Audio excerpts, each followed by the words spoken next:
Thanks for coming today. I know it's a beautiful day. You have a lot of options after all that heat we had. So thanks for coming. I'd like to introduce Andrew Noone, the author of the book that you saw the ad in the paper. These ladies were kind enough to bring it if you want to see what we advertised. So I'll let him dig right in. He's from Worcester. Copies of the books will be here available afterwards. And they are how much? $14 if you want the complete story. So you're going to whet our appetite and... Sure. Thank you, Pam. Douglas Senior Center. I'll begin by giving a synopsis, followed by a few images. Then I'll address the most frequently asked questions, then do 2 short readings, then open up for questions.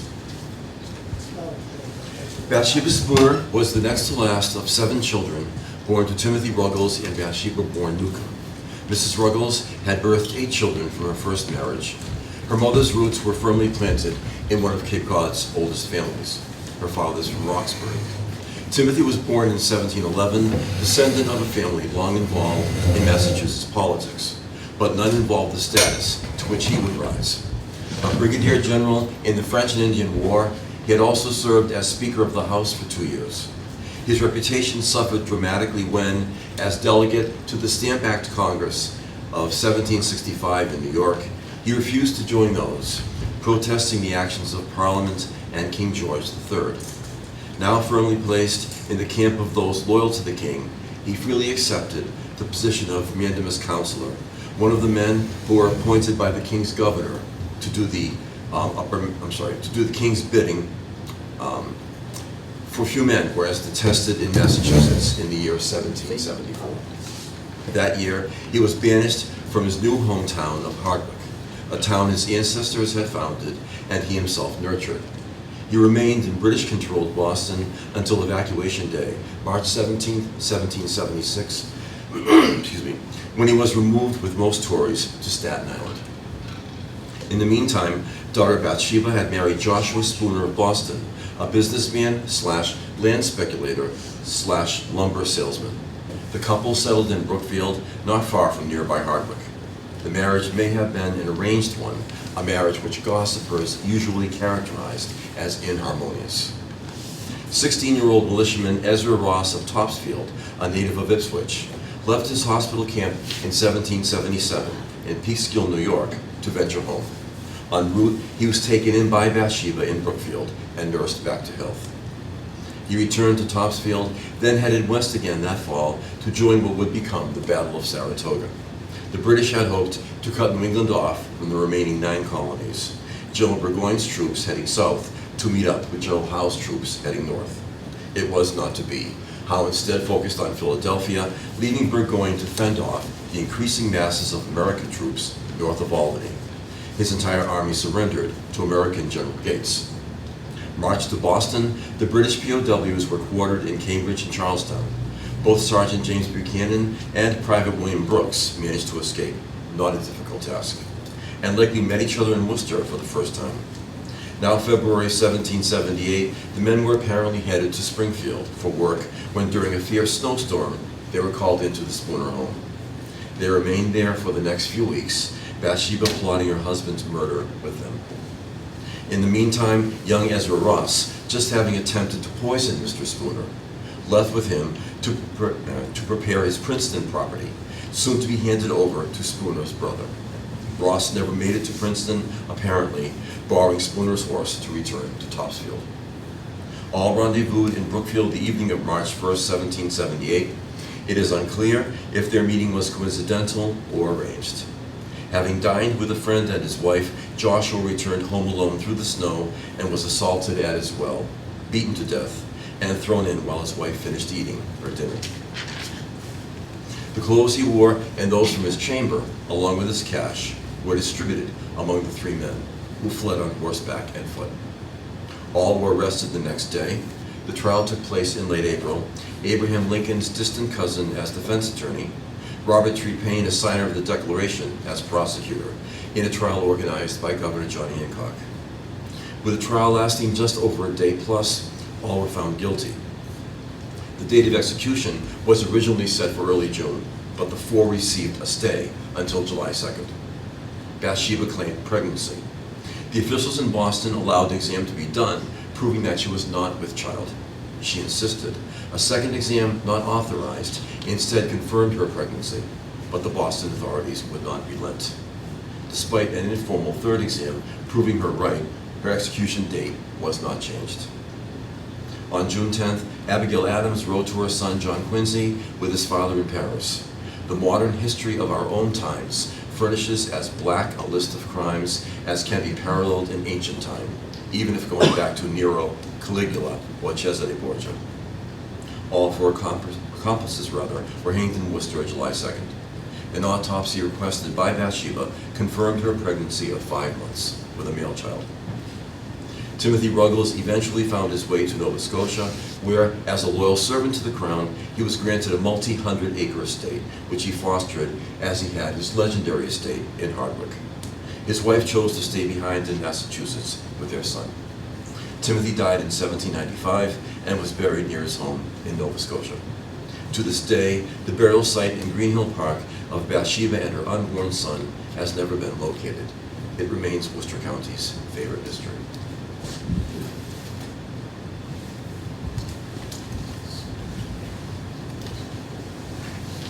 Could I ask you a question? Sure. I didn't hear everything you said. Sure. Ruggles, how were they related? So that was her father, and he was from Roxbury. He set up, again, attorney firms in Rochester, Mass., and then he moved to Sandwich. And she was born in Sandwich. Okay, so she was a Ruggles? Right. Oh, okay. Very smooth, sure.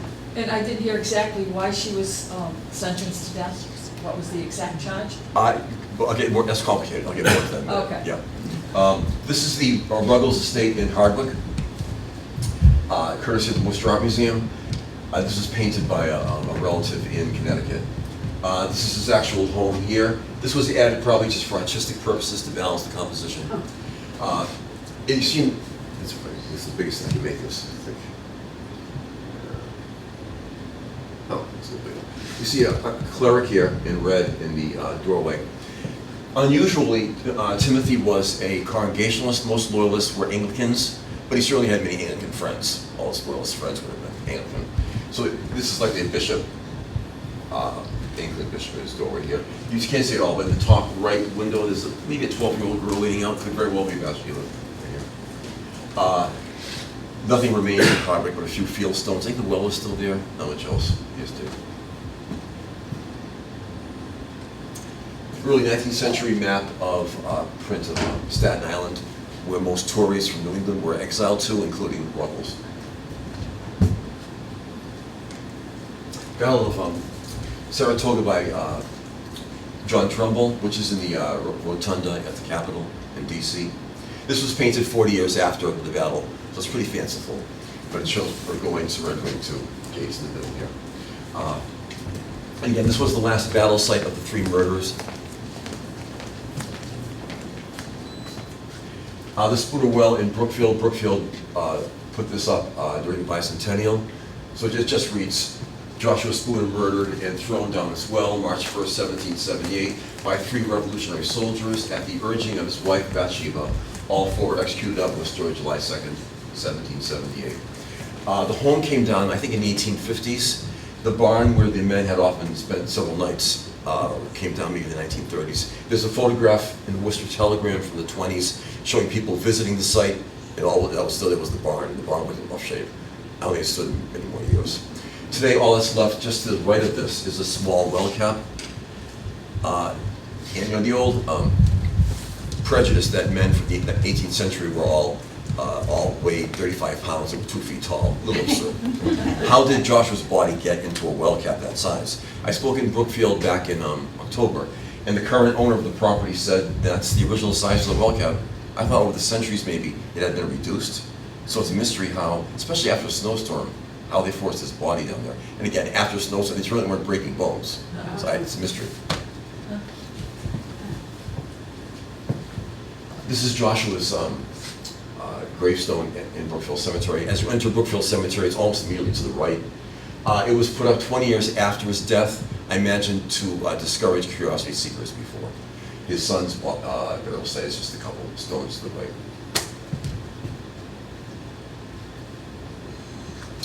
Does it look familiar to anybody? This looks like somebody in their 18th century homes. This is right at Sandwich Center. If you're in the center of Sandwich and look immediately to the right, there's a pond. This is the building facing the pond. It's the Newcomb Tavern. Bathsheba's grandparents and parents were in this tavern, and this is her birthplace in Sandwich. You can stay here today for $1,000 a day. If you're interested. Worcester's most historic property, probably. For a building that had more celebrated people in it, that would be Mechanics Hall. But for a building of historical significance, this would be the most important building. This is the second Worcester County Courthouse, now on Mass Ave. If you know where the Antiquarian Society is, it's the next street to the right.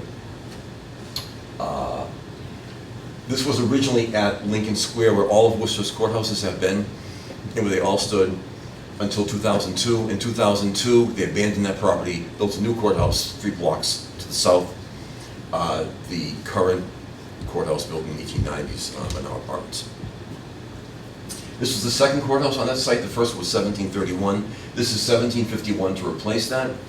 In 1800, Charles Bulfinch, who designed the new Massachusetts State House, was asked by Worcester to design their new courthouse. They dismantled this building, moved it 1.5 miles southeast, facing Green Street, pretty close to Polo Park, where the Blue Sox play. In 1894, I think it was dismantled again, moved 2 miles northwest this time to the new elite neighborhood in the city, Bekirov Heights. This is the only building brought to that neighborhood, and it was the first building in the neighborhood. In 1774, including likely several men from Douglas, 4,600 men surrounded this building. That was half the male population of Worcester County at the time. They surrounded it, farmers and tradesmen, and insisted on the British judges getting out. They forced them out of the building. In many ways, this really is the start of the American Revolution. It also happened in Barnstable and Great Barrington.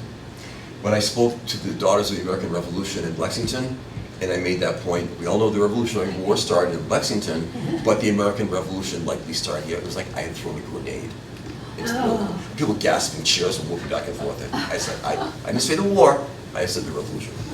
But when you force a government out of its place of power, it's a revolution. It's a velvet revolution, as happened in Czechoslovakia, but happened nonetheless. In 1778, we have the Bathsheba Spooner trial that took place here. Important not just for the sensational nature of it, but she was the first woman executed in the new United States. It's the first capital case tried in the United States. The first mass hanging in the new United States. Prudence, who was an enslaved tavern maid, testified at the trial. She's likely the first African American to testify in the United States. And lastly, the court transcripts are the most complete from the American 18th century. In 1781, does that date ring a bell to anybody? Quock Walker was an enslaved man in Barry. A year earlier, the Massachusetts Constitution declared all men are free and equal. He escaped his abusive master, went to work as a free man at a nearby farm. His old master caught up with him, beat him severely, dragged him back to the farm, locked him in a sawmill. Somehow he escaped. I think it was a negotiated escape. Returned to his new employer, who decided to make it a test case against slavery in Massachusetts. Over a series of 4 court cases, Walker was declared a free man, making Massachusetts the first state in the country to declare slavery illegal. Now Pennsylvania will chime in and Vermont will chime in. No, we were first. Vermont did in 1777, but first of all, Vermont was not a state until 1791. Secondly, Vermont conditionalized it. Women at 18, men at 21. Also, Pennsylvania in 1780 declared slavery illegal, but they also said women at 18, men 21. Massachusetts was really the first state to declare no conditions. It took place in this building. By the way, Bathsheba's attorney was the defense attorney. And lastly, another date that might mean something, 1786, Massachusetts history. Also involving Douglas people, though mostly from the northern part of the county. Shays Rebellion. Farmers from mostly northern Worcester County and Worcester County West were protesting the seizure of their properties. They were losing their farms. They were paying exorbitant taxes. Again, thousands of men surrounded this courthouse, as they did also in Taunton, Concord, Northampton, am I forgetting? Great Barrington, and most famously, you know where? In Springfield, men were actually killed, 3 men were killed in Springfield. So there were battle sites at all these courthouses. They tried to force the judges out. Artemus Ward, who was the commander-in-chief of the Revolutionary Army just before Washington, from Shrewsbury, he blocked the men from entering the building. So they really didn't take it over. Actually, they made 2 or 3 attempts to take the building. But again, all of these events took place in this building. It's now a private home. Acting Governor John Hancock, who organized the trial, this is courtesy of the Museum of Fine Arts in Boston. Hancock owned a strip of land, 150-acre strip of land, if you know downtown at all. So Lincoln Square, he had a home just to the right of it, as you're facing the auditorium. It was actually his uncle's home. He inherited his uncle's home. There was a 150-acre stretch from Lincoln, what is now Lincoln Square, to Holden Line. 5 years later, he sold it to Stephen Salisbury. Right? Hancock, 5 days following the battles of Lexington and Concord, writes from Worcester that he and Sam Adams are hiding out there. They're en route to the Continental Congress in Philadelphia. Remember that the British attacked Concord not just for weapons, but they had a list of spies they're after. And Adams and Hancock were at the top of the list. Paul Revere may also have been with him in Worcester. He's not mentioned in the letter, but he may have been there, or he may have stopped by. We still have the letter. He also had a chest this size, which was full of secret papers. The chest is now in the possession of the Worcester Historical Museum, minus the papers. We think Sam Adams burned them all. If you've ever been to the Smithsonian, there's a doorway that says John Hancock's doorway. A lot of people assume this was in Boston. If you know the new State House in Boston, the immediate left, the wing of the State House, that's where John Hancock's property was in Boston. So people assume that doorway was from that home. No, the doorway was actually from the Worcester House. Levi Lincoln, this is courtesy of National Portrait Gallery. Lincoln was Bathsheba's attorney. He's from Hingham. Abraham Lincoln traces his family to Hingham, Massachusetts. He made his way to, after the battles of Lexington and Concord, to Northampton, where he became an apprentice attorney. I think he started practicing there also. Then moved to Worcester in '75, where he became Worcester's best-known attorney. He's Lincoln's 5th cousin. He later became governor of Massachusetts. His son also became governor of Massachusetts, and he himself became Attorney General under Thomas Jefferson. Has anyone been to Sturbridge Village? I'm sure most of you have. As you're driving in, the beautiful yellow country curtains home, the 5 pillars, that was his home. That originally stood where the Chancery in Worcester on Elm Street is now. That's where his home was. It was dismantled in 1954 and moved to Sturbridge Village. In that home, Abraham Lincoln visited in 1848 as a congressman. There's talk of bringing the home back to Worcester, not very likely, but it was his son who entertained Lincoln at that home, the 2nd governor.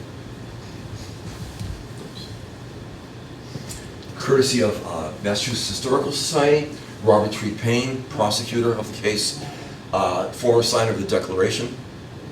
Does the name Treat Williams ring a bell to anybody? The actor? He died in a motorcycle accident last year in Vermont, last fall. This is his great-great-great-great-great cousin. Thus the name Treat Williams, Robert Treat Payne.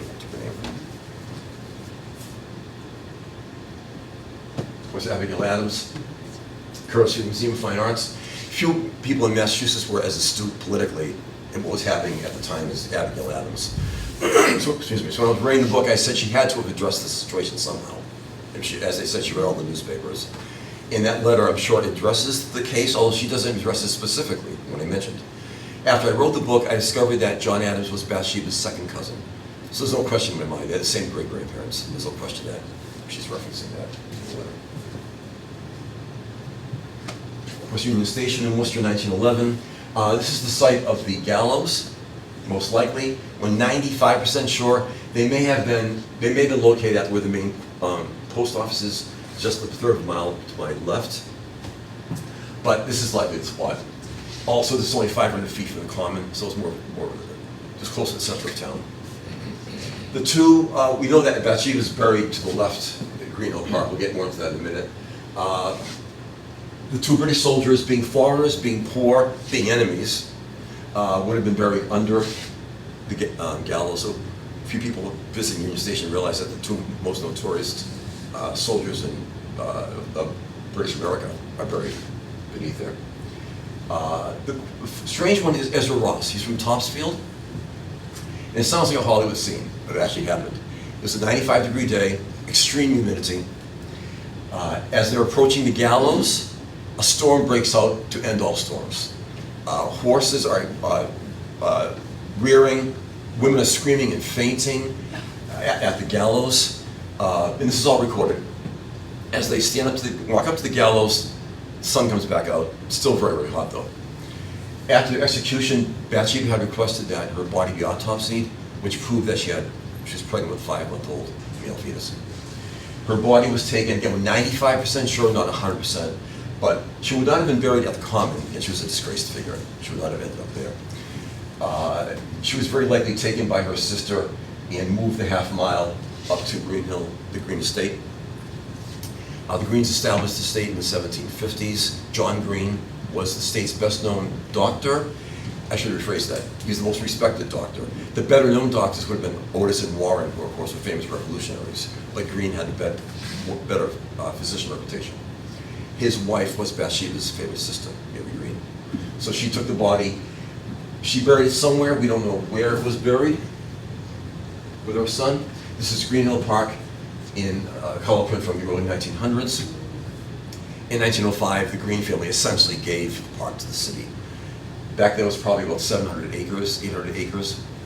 The sisters had a stone near the building, near their home, which when they moved in 1905 to near Taggart Square in Worcester, they had to move by horse cart across the city. So the stone is about as big as this table.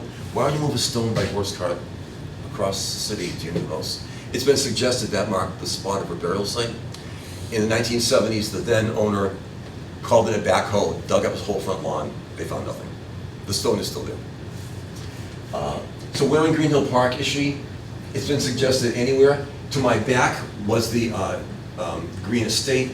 By the 1870s, the building had grown to 40 rooms. It came down in 1957, and Elizabeth Nixon set a fire also. Again, could be buried anywhere. Was she buried near the home? Some have said she's buried under a silo behind the home, that she's buried, you'll see in a minute, Vietnam Memorial back right over here. No, she's buried the golf course, which is this direction. No, she's buried beyond the golf. No one knows where she is. And as her favorite sister, would you want your favorite sister's burial site within window distance of your home or as far as possible from your home? Depends on the person, I guess. I guess the last slide's not showing, but the last slide is of the Vietnam Memorial in 2002. John Kerry dedicated the state memorial at Green Hill Park.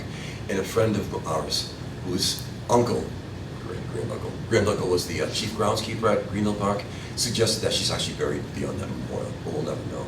My wife and I have walked the park probably 9,000 times. We've lived here since the mid-90s, and we walk 6 days a week. And every now and then we'll see a stone, but it's not very likely it was marked at all. And considering New England soil, a coffin would have lasted, what, 10 years probably? Bones, a few decades were disintegrated, so if anything was there, it's not there now. Andrew Haswell Green was the most famous person born on that property. If you ask most New Yorkers who Andrew Green is, they had no idea. But New York City would not look like it does today were it not for him. He was alderman in New York City. He made responsible, he grew up with the Green Estate. He was Bathsheba's great-grandnephew. He made possible Central Park. He hired Vaux and others to Olmsted to design the park. He held the purse strings. He had a lot of fights with Vaux and Olmsted as a result. He made possible also the New York Symphony Orchestra, New York Historical Museum, Metropolitan Museum of Art, and most importantly, he brought all the boroughs of New York City together in the 1890s to form the city. In the late 1890s, when he was in his 80s, he was returning to his New York apartment for a lunch meeting, and as he approached his door, a man shot him dead, mistaking him for his wife's lover. Mistaken identity. So, as you all have said, the curse of Bathsheba follows Yeah. to the film. A few questions I'm often asked. What inspired you to write the book? When my family bought our first home across the street from Green Hill Park, a friend came by for dinner a few weeks later. He reminded me of the infamous tale of Bathsheba Spooner. A lifelong student of Worcester's history, especially as a village during the Revolution, I wanted to learn more. This being the late 90s, besides a mid-19th century essay and the odd article or two, no full-scale study had ever been done. I decided that my first book would tackle the notorious episode. While in the middle of research, and with the book about one-third written, Deborah Navis's book appeared in 1999. Well-written and scholarly, I admired her contribution, yet I still hungered for a less academic approach, one which would comprehensively relate the details of the case. While nonfiction, I wanted to tell the story more like a novel. And I wanted to do more than just relate a true-to-life melodrama. Since the early 19th century, historians, poets, and other writers from eastern Massachusetts have been Boston-centric in their retelling of the colony's role in the Revolution, to the neglect of many other towns. Worcester's contribution to the conflict and the events leading up to the opening gunshot looms dramatically larger than the mere 1,800 residents of 1778. I chose the tale of Bathsheba and her murderous lovers as the frame upon which to reconstruct Worcester's significant role in the rebellion. In 1775, in January, two farmers are seen walking down what is now Bell Hill in Worcester, a little odd on a Saturday afternoon. The next day, they're seen at what is now Lincoln Square, farmers with a sketchbook, because they weren't farmers. They were spies sent by General Gage to map out Worcester's routes.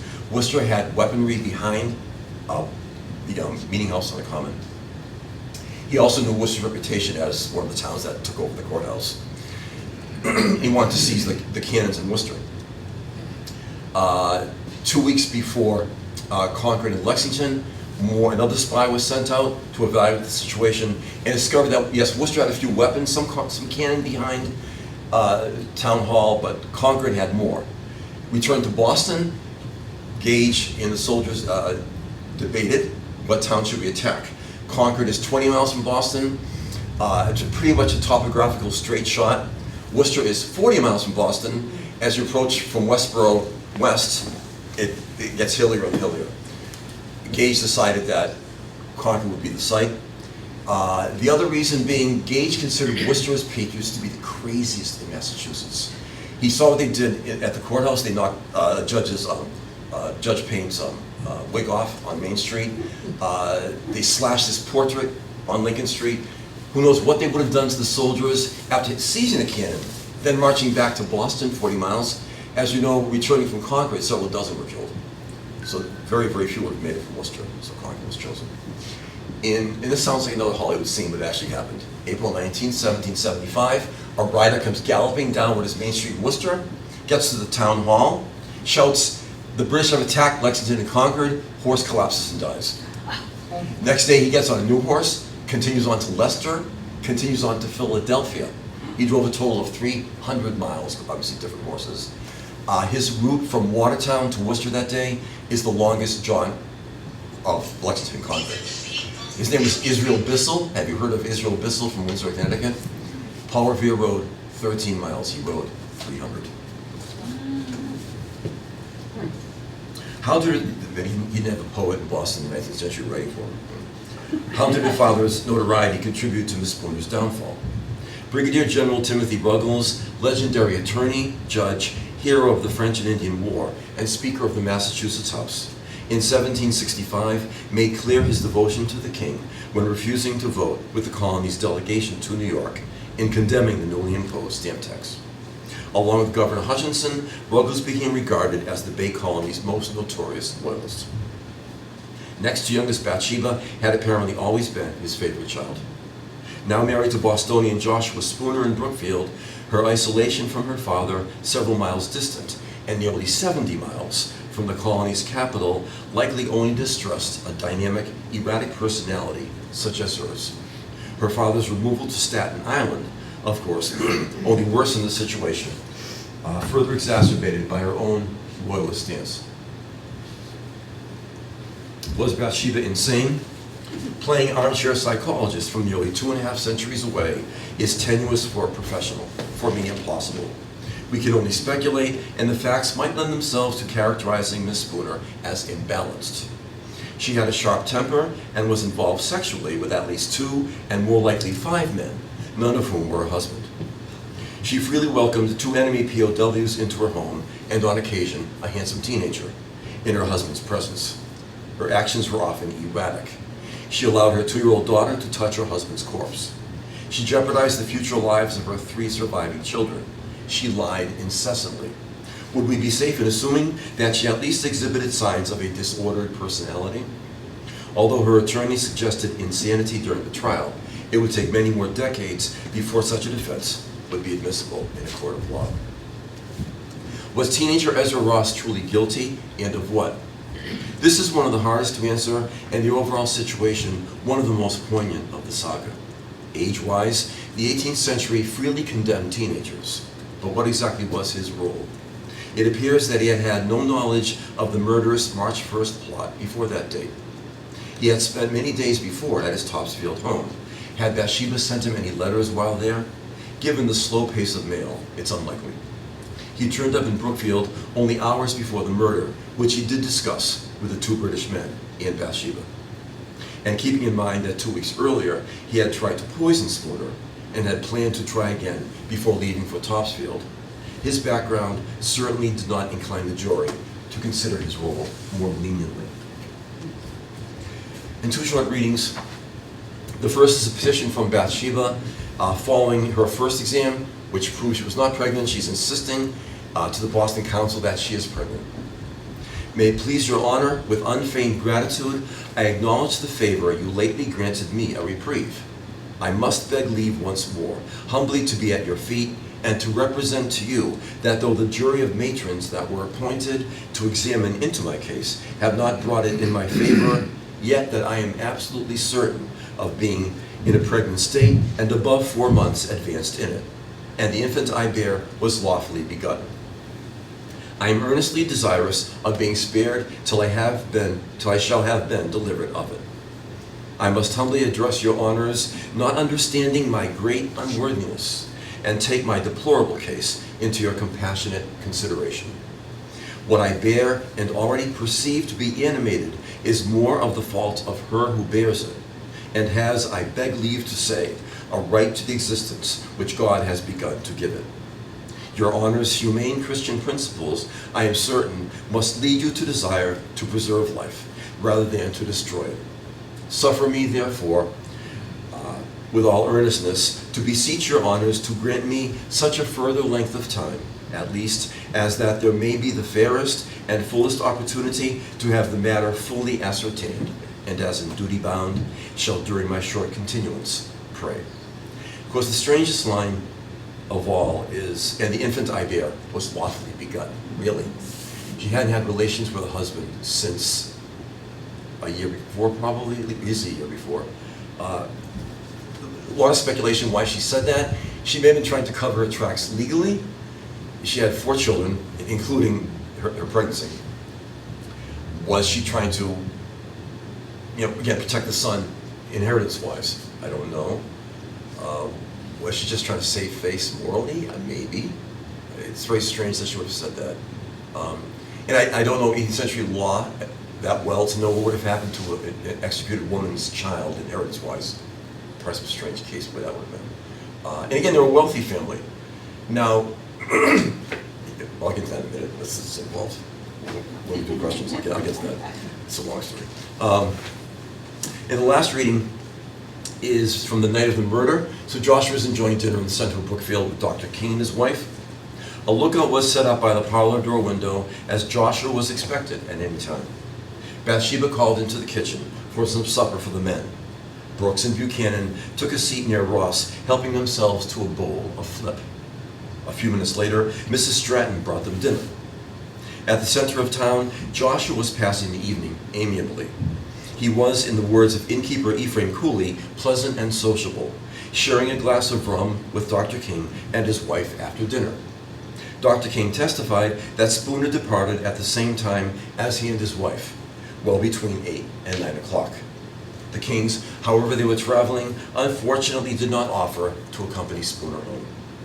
At the Spooners, according to the testimony of Sarah Stratton, Bathsheba took her dinner in the kitchen with a Mr. Gray and his partner, men further identified simply as two boarders. Mysteriously, outside of the few mentions they receive in the housekeeper's testimony, their names never reappear. The second unnamed boarder retired once dinner was finished. In the parlor, Stratton served rum to Buchanan, Brooks, and Ross, who had been drinking for about 45 minutes, not including any alcohol they may have consumed prior to arriving in Brookfield. Each took a turn as a lookout. And I mentioned the consumption of alcohol in the 18th century. There was the pre-breakfast drink, the breakfast drink, the post-breakfast drink, the pre-lunch drink, the lunch, etc., etc. Even John Adams, who criticized all the drinking going on, as soon as he rolled out of bed, had a hit of beer. I mean, they just drank all the time. And I mentioned men with the intense physical labor they're involved in. It may have kept them going through the day, but I read also recently 80% of murders committed in America today are committed by someone under the influence of substance. So things haven't changed all that much.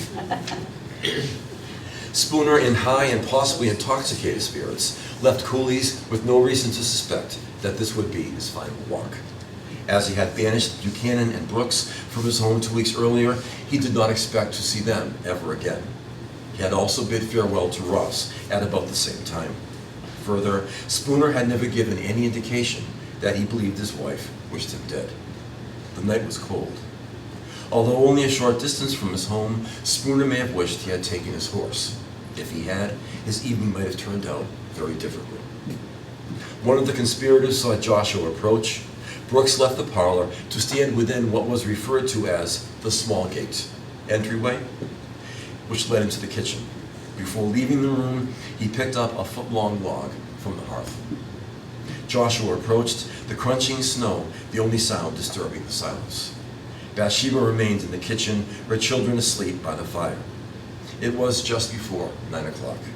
As Buchanan later wrote, and then was the time for the devil to shew his power over them who had forsaken God. I'll leave you hanging. Any questions? How did they know right away that they were the ones that killed? It was really Keystone Cops situation in reverse. The next day, Brooks and Buchanan are at a tavern they often frequented in Worcester, and Brooks, the less bright of the two, stretches out his legs, and there are the boots he's wearing with JS, Joshua Spooner's silver monogram on his yeah. Not a real CSI pair, you know. Yeah. I guess that was the filter. Poignantly, Ezra Ross was hiding in the loft, as a teenager might do, of another tavern in Worcester. They captured him there. Bathsheba came in the next morning from Brookfield by sleigh. So did they tell that she was the head, or? Yeah, there's a formal confession a couple weeks later, and they revealed it during that. She was always hedgy during the whole episode. Some days she would say, yes, I'm responsible for all of it. No, I had nothing to do with it. No, Ezra inspired me. She was very vague during it all. You never really pinpoint her. And of course, it was new to law at the time, but self-incrimination was also not permitted in the 18th century, so none of them took the stand. None before. I have a hard time believing that I mean, I know they did it, but to hang somebody that was 5 months pregnant, I thought that they were quite lenient with pregnant ladies. They let them have their babies, and then they hung them if they were. Typically, they would. Trying to tell him. Right, typically, they would typically. So this is the big question, why did they do that? Yeah. By the They way, I think were some, very loyal to their cause, to an excess, I guess. Of course, And they did treat the loyalists Right, terribly, but and they had a right to their opinion. that's true. The flip side may have been, though, they may have been trying to be as impartial as possible. We'll give them the benefit of the doubt. Let's let it. I think they wanted to sweep it under the rug. They had the first exam officially given. It showed you're not pregnant. You were at the midpoint of the revolution. Inflation is about 5-7 times what our inflation is right now. There are no men in any of the towns under age 35. Women are running estates. Women running farms. The stress level is through the ceiling. I think Massachusetts said, we're done with this. I made the suggestion, my wife thinks I'm crazy. I don't think they wanted him walking around for the next 80 years, people saying in Massachusetts, that's Bathsheba's son, Bathsheba. I think the state wanted just to get rid of the situation. Also, as mentioned earlier, it could have been a complicated inheritance. Would he have inherited anything? Would he have sued to inherit? I don't know. So his mother's executed, his natural father was executed, his, well, adoptive father is murdered. Where does he go? You know, Oh, this was Bathsheba's second husband? her first. Or first? So he's murdered. Her, Ezra Ross, the father, the teenager, he's executed. Of course, she's dead. So. Did Bathsheba ever give a reason for wanting her husband dead? She In could- all of her testimony or whatever? She would call him old bogus. She claims he was abusive. I don't know, she herself actually says abusive. She says he was not manly enough, whatever that means.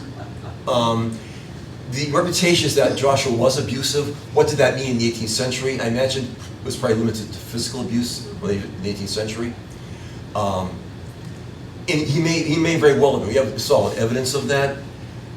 And not to excuse if he was abusive, but who's the abusive one in the relationship here? Is it Bathsheba or Joshua? They could have been equally abusive, it sounds like. It's an awkward situation. Also, he's always described as this cranky, much older husband. He was 3 years older than she was. But she had a temper. Yeah. Well, a picture of personality. Here's the daughter of an esteemed loyalist. His favorite daughter. They have money. She'd rather be in Boston. She's in Brookfield, 70 miles away. Few entertainments. She's an out there personality. If she had her father's personality, which I think she did, how do you contain a personality like that? And if she was crazy on top of it, forget it. It's a whole situation. So was it a long planned murder or Again, Keystone Cops. There were 4 or 5 plans before. Excuse me. They planned one night to wake Joshua up, knock him out, throw him into the barn, and claim that the horses had killed him, had stalked him as he's been visiting horses. They also had an earlier well episode where they pretended he went to get a drink in the well at night, fell into the well. He was almost poisoned in Brookfield the night he left for Princeton.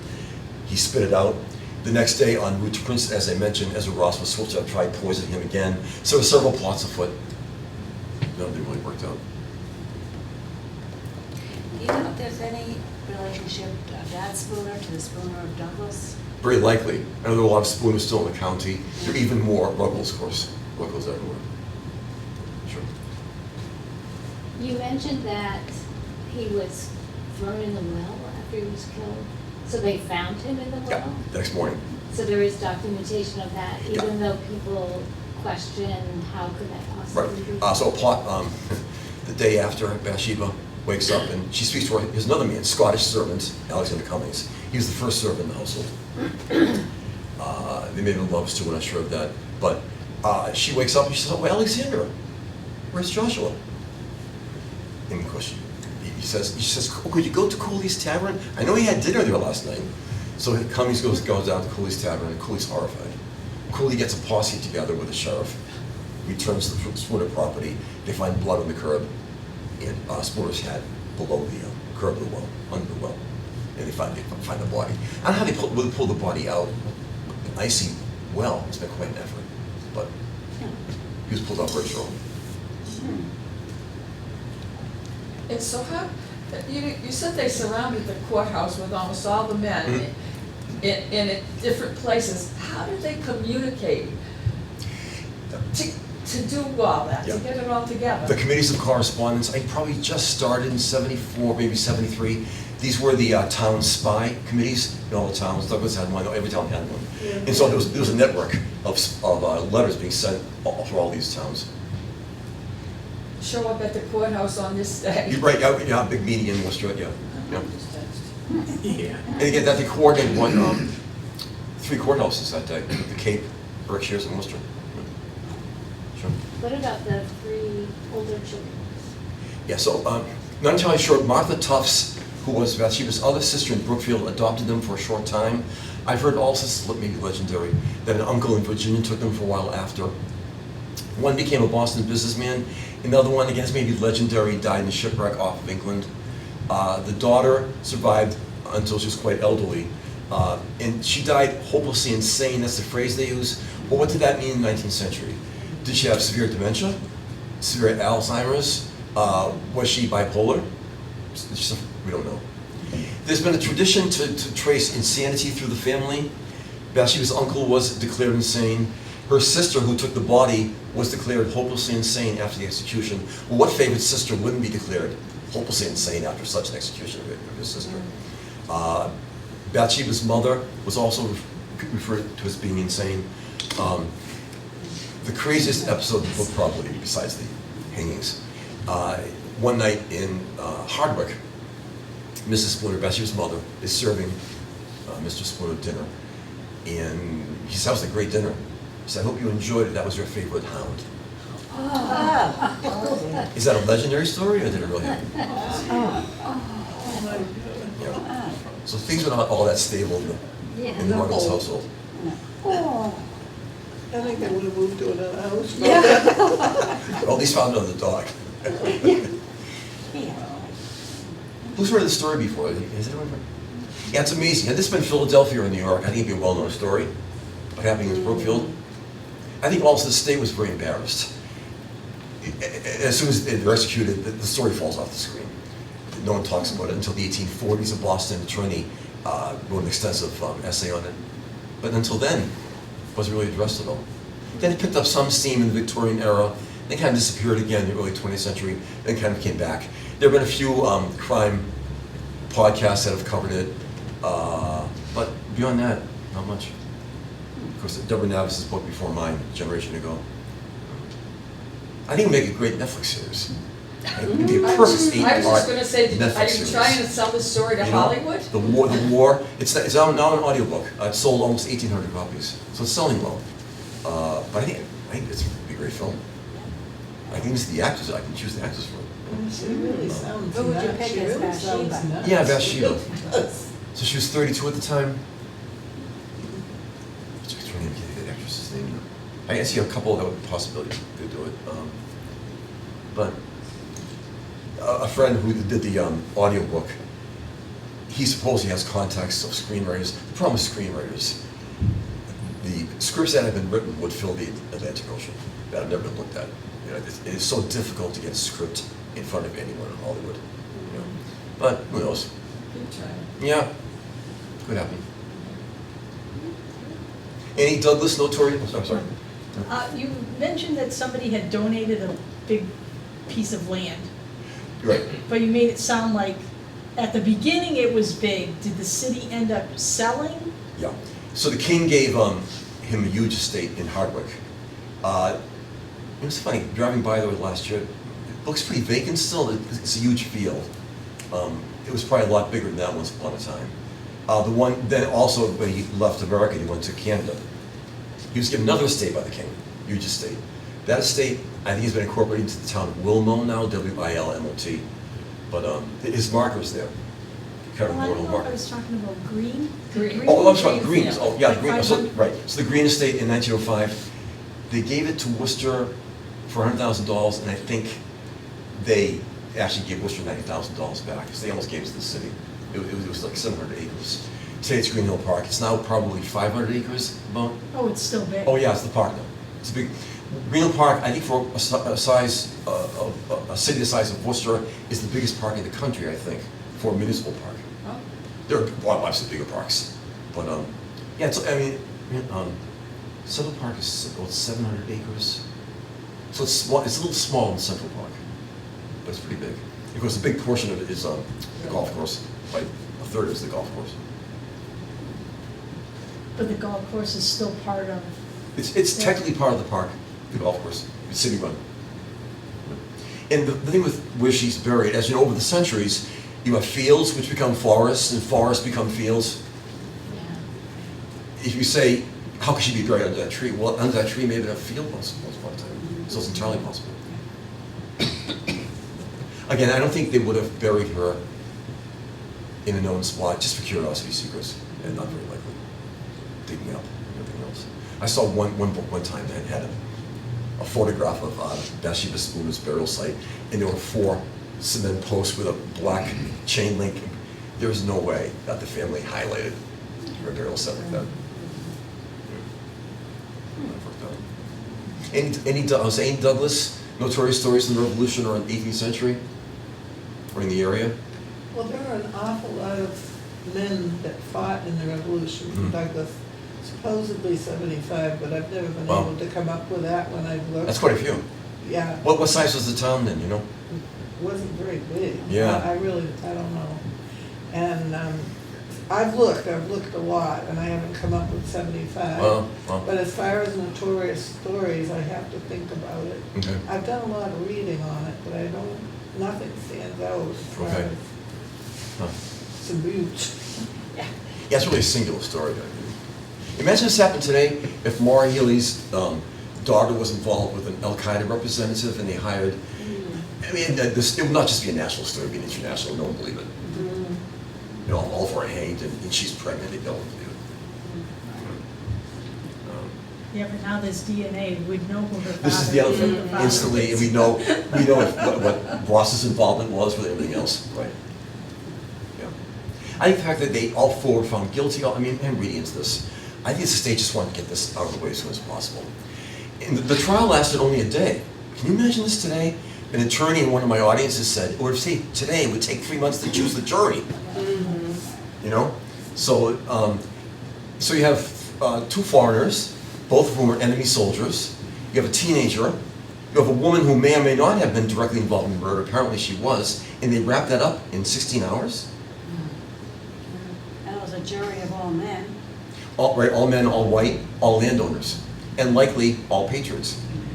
Hardly an unbiased jury. I missed the part where you said Abigail Adams wrote to her husband. I missed. Her son. What? So Adams and John Quincy left for Paris, I want to say in April of that year. And she wrote to them when they arrived in Paris. She wrote to John Quincy in Paris. That's the letter she sent. What did she say to him? That's what I missed. So she just said, she mentioned that people today are as guilty of crimes as equally black as happened during ancient times. And there's no question in my mind. She was reading newspapers. She read the story. And Again, she's decided that she's guilty. oh, no, she's just referencing that such crimes are happening today. She mentions no names. This is a general reference. I know that this is a little off, but I know that she was actually writing her husband in whatever time period it was, but it was early, and she was trying to tell her husband to remember the ladies and give them the right to vote. That's the and all famous that kind of quote, stuff. right? Yeah. You may have guessed that my next book is the Quack Walker story, the slave story. That's coming out next March. It's being published. I finally have a publisher, which is nice. But just keep writing. My third book, I haven't started writing it yet. Research is done. Seneca Falls, of course, was the first women's convention, women's rights, but it was a regional affair. Worcester had the first national women's convention in 1850. And only one book's been done. A professor in Assumption wrote it 30 years ago. But his is really a book of documents. Mine's the first one to tell the whole story of the Worcester Convention. So that's my next one, once I get to actually start writing it. Thanks for coming by. Happy to sell the books. They're $14. Well, thank you for Yeah. Well, bringing thank you Bathsheba to us. Oh, sure, yeah. Yeah. Glad of it. Thanks. Opening up that story. Very interesting. Thank you. She was quite the lady. She doesn't sound like she was quite sane. No, she doesn't know. Why would you organize a murder in that way? It's so haphazard. Why would you kill someone in your front yard? Yeah.